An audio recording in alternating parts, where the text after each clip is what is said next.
Hi, I'm Dr. Patty Ford, and I am getting ready to teach a sports nutrition class. And one topic that keeps coming up is supplements. And a lot of times when you're working with populations that are athletic, which is maybe 2 to 5% of the population, maybe 5 to 10% is going to play high school sports.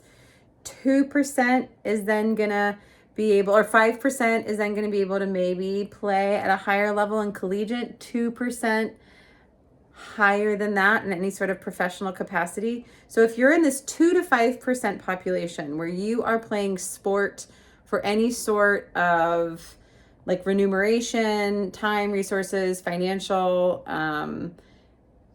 then supplements might be helpful because they're going to give you a 3% edge.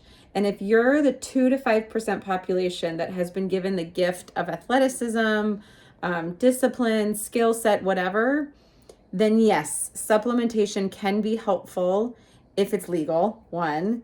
2, if it's used properly. 3, it's compounded with dietary behaviors, sleep hygiene, stress management, emotional regulation, then these supplements can be helpful. Supplements I'm talking about are potentially protein, potentially creatine, potentially a legal drug of caffeine, potentially any sort of vitamin or mineral.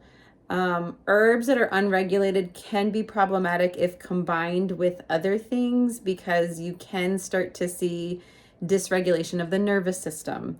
So you want to make sure anything that you're taking is supporting your sleep or your rest because that is vital for sports performance. You also want to make sure that it doesn't replace any sort of nutrient intake. So don't head to the drugstore or any sort of online without medical supervision, without medical advice, or even a trainer that is educated and not for profit or doesn't have a sales component to their business. I'm not against product sales. I spent some time in product sales, but there is a business line to that, and that can become a conflict of interest when you're looking after someone's health. And so stay skeptical with that. Supplements can be very wisely, especially in our ultra processed food environment, which 70% of our foods in the American food supply are ultra processed, meaning they are lacking nutrients. So I do want to look at what you're eating regularly. If you're wanting to look at nutrient supply, you can get blood tests, you can get hair and mineral tests to look at where your body is at currently. But you also could look at symptoms like hair, skin and nails. You can look at bone health. You could look at muscle retention, power, energy, some subjective things.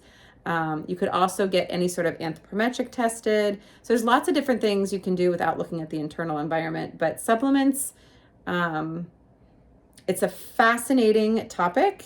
It can be very heightened with emotion because it can touch on belief system, it can touch on political system, it can touch on so many different things in your inner dialogue. And so when you're talking about it, start to be aware of what internal dialogue is happening for you, where you're coming from in your experience. And so in my role as a practitioner in health and wellness, I've been in the field for almost 25 years now. And supplements are always going to be around as long as we live in an environment where you can compete for capital gain.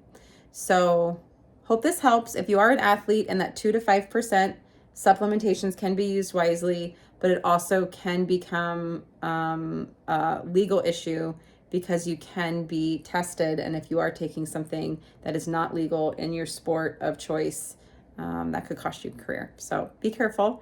And any questions, let me know. Okay, bye.